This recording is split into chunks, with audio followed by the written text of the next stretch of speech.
Hey guys, what is up people? This is Abhishek, Master Teacher Office at Vedantu. कैसी चल रही बच्चों जिंदगी? कैसे मेरे शेरो शेरियां? सब बढ़िया? So this is going to be a no BS session. ठीक है? मैं ज्यादा वक्त नहीं लूंगा आपका. Straight to straight cut to cut आपको ये बताने वाला हूं कि मैं आपको एक तरीका बताऊंगा कि कैसे आप अपने रिजल्ट को, रैंक को या परसेंटेज जो आपके बोर्ड एग्जामिनेशन में आने वाले हैं उसको प्रेडिक्ट कर सकते हो. Simple, no doubts. आगे बढ़ते हैं. अब इस सेशन के बाद आपको बस मुझे कमेंट से बताना है कि आपके परसेंटेज कितने आने वाले हैं. ठीक है, तो चलो फिर शुरुआत करते हैं. मैंने इस सेशन क्यों बनाया? क्योंकि मुझे बहुत सारे बच्चों की तरफ से यह आ रहा है कि सर पता नहीं सर क्या होगा, सर क्या करने वाले, सर क्या करने वाले हैं. चलो मैं तरीका बता देता हूं क्या करना है आपको और आपके परसेंटेज कितने आएंगे. ठीक है, आगे बढ़े. और वीडियो अगर आपको सही लगे तो शेयर अभी कर दो या वीडियो देखने के बाद, लेकिन शेयर जरूर करना. और एकदम सख्त लगे तो भाई सब्सक्राइब कर देना चैनल को, एक लाइक भी डाल देना. ठीक है, शुरुआत करते हैं हमारे सेशन का. भाई बहुत बहुत सिंपल सा लोचा है. मैंने आपकी प्रिपरेशन लेवल को और आपका जो रैंक आएगा तो परसेंटेज आएगा उसको मैंने लिंक कर दिया. कैसे लिंक किया मैंने? मेरे इतने साल के टीचिंग एक्सपीरियंस से मैं लिंक कर सकता हूं, इसलिए मैंने लिंक कर दिया है. ठीक है, अगर आपका प्रिपरेशन लेवल इतना है तो आप समझ जाना कि अगर आज या तो कल आप बोर्ड एग्जामिनेशन दोगे तो भाई आपका परसेंटेज इतना आएगा. आपको क्या करना पड़ेगा कि आपका प्रिपरेशन लेवल जितना होना चाहिए उतना हो और आपका परसेंटेज जितना चाहिए होना चाहिए उतना हो. ठीक है, वो क्या करना है देखो अभी ध्यान से. पहला भाई साहब, अगर आपने एनसीईआरटी एक बार पढ़ी हुई है, अगर आपने एनसीईआरटी एक बार पढ़ी हुई है और स्कूल के, या तो एनसीईआरटी नहीं पढ़ी हुई है, आपने अपने स्कूल के नोट्स के ऊपर पढ़ा हुआ है, जो स्कूल में टीचर्स लिखाते हैं, जवाब सवाल जवाब लिखाते हैं, उसको आपने एक बार पढ़ा हुआ है, तो भाई साहब क्लियर कट है. एक ही बार पढ़ा हुआ है, उसके ऊपर नहीं पढ़ा या तो आप पढ़ना शुरू कर रहे हो, तो at this particular point of time आपका रैंक या आपका परसेंटेज 30 से 50% के आसपास ही आ सकता है, उसके ऊपर नहीं आ सकता, क्योंकि आपने सिर्फ एक बार पढ़ाई की हुई है, आपने रिवीजन नहीं किया हुआ है, आपको पढ़ना बहुत बाकी है. ये सारे रीजन की वजह से सिर्फ एक बार एनसीईआरटी पढ़ने वाले को, तो सिर्फ एक बार स्कूल के नोट्स को पढ़ने वाले को 30 से 50% के ऊपर नहीं मिल सकते हैं. अगर आपकी किस्मत बहुत अच्छी है उस दिन एग्जामिनेशन के दिन, तब आपको सिर्फ स्कूल नोट्स या एनसीईआरटी एक बार पढ़ने से 100 भी मिल सकता है. तो हम उस लक फैक्टर को, उस किस्मत के फैक्टर दूर करते हुए, जैसा मैंने कहा, नो बीएस तरीके से आगे बढ़कर ये हम करते हैं कि भाई 30 से 50% के बीच में आपको परसेंटेज मिल जाएगा. आगे बढ़ते हैं. सर अब बढ़ाए कैसे? सिंपल सी बात है.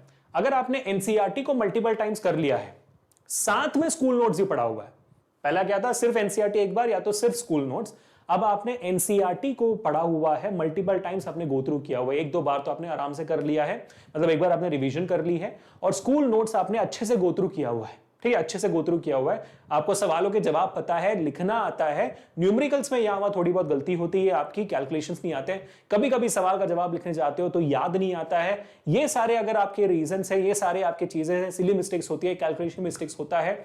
अगर आप उस पढ़ाव पर हो अभी, तो अगर आप कल एग्जामिनेशन दोगे तो आपका परसेंटेज आएगा 50 से 70, 50%, 70% आपका इजीली सिर्फ एनसीईआरटी और आपके स्कूल नोट से आपको इजीली 70% प्लस भी आ सकता है. 70% इजीली मिल जाएगा आपको. ठीक है, अगर और मैं आपको अगर मतलब ट्रूली बताऊं, मैंने सिर्फ एनसीईआरटी और स्कूल नोट्स पढ़ा था मेरे जमाने में, जब मैं 10th में था.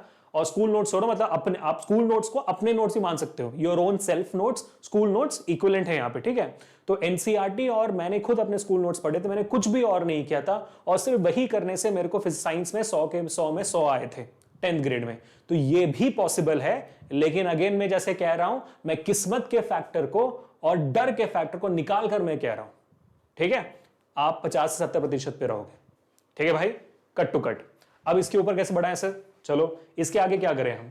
अगर आपने एनसीईआरटी बार बार पढ़ ली है, स्कूल नोट्स को कंप्लीट कर दिया और आपके पास वक्त है और आप एनसीईआरटी एक्सेम्पलर भी कर लेते हो, तो एनसीईआरटी एक्सेम्पलर के थ्रू जो डिफिकल्ट हॉट सवाल आते हैं और आपकी किस्मत खराब होने की वजह से अगर वो हॉट सवाल आपके पेपर में आ जाए, तब आप कैसे करोगे?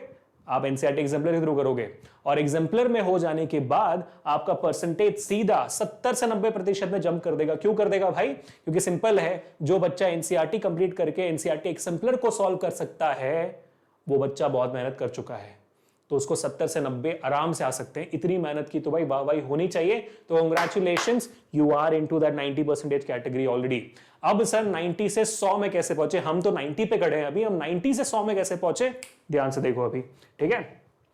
एनसीईआरटी कर लिया आपने, स्कूल नोट्स कर लिया, एनसीईआरटी एग्जाम्पलर कर लिया, और साथ ही साथ अपने आप को थोड़ा और काबिल बनाने के लिए यह देख लिया कि जंग कैसे लड़ी जाती है और जंग कैसे होता है।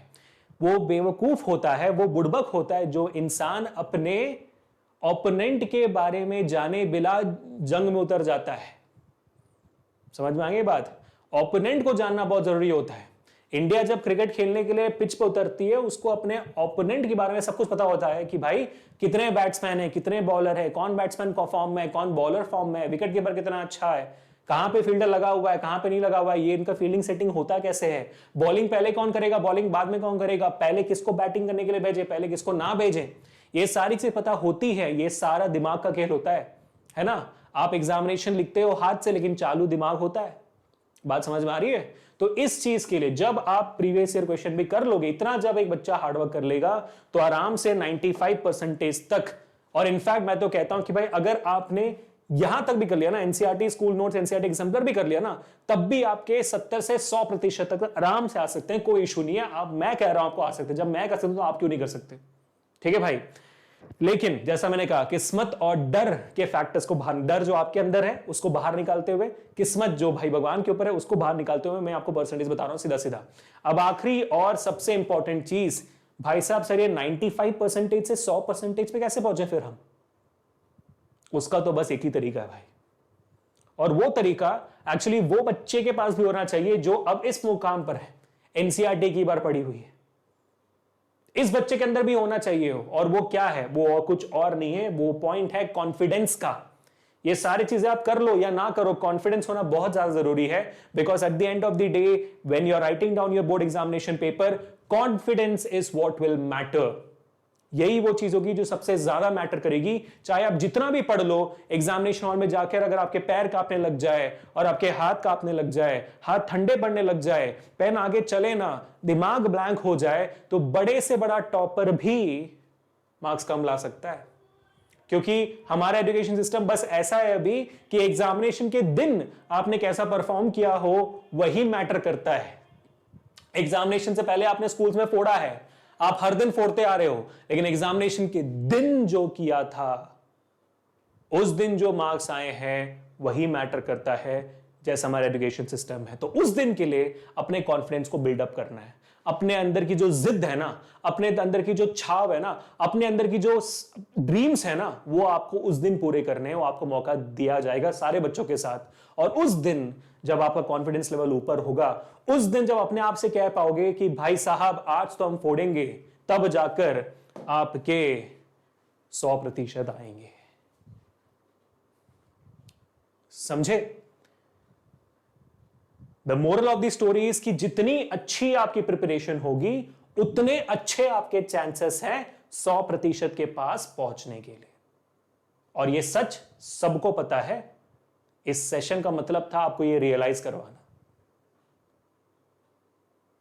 तो आप मुझे बताइए कमेंट सेक्शन में एक आग के सिंबल के साथ कि सर जी मैं तो इस परसेंटेज पे हूं फिलहाल, लेकिन मैं पहुंचूंगा इस परसेंटेज में बोर्ड के एग्जामिनेशन के दिन। वीडियो सही लगे तो शेयर करें, सब्सक्राइब करें चैनल को अभी कभी, और make sure to hit the like button right now. अपने दोस्तों को भी पूछो कि आपका परसेंटेज कितना आया। मिलते हैं नेक्स्ट सेशन में। Until this Abhishek signing off.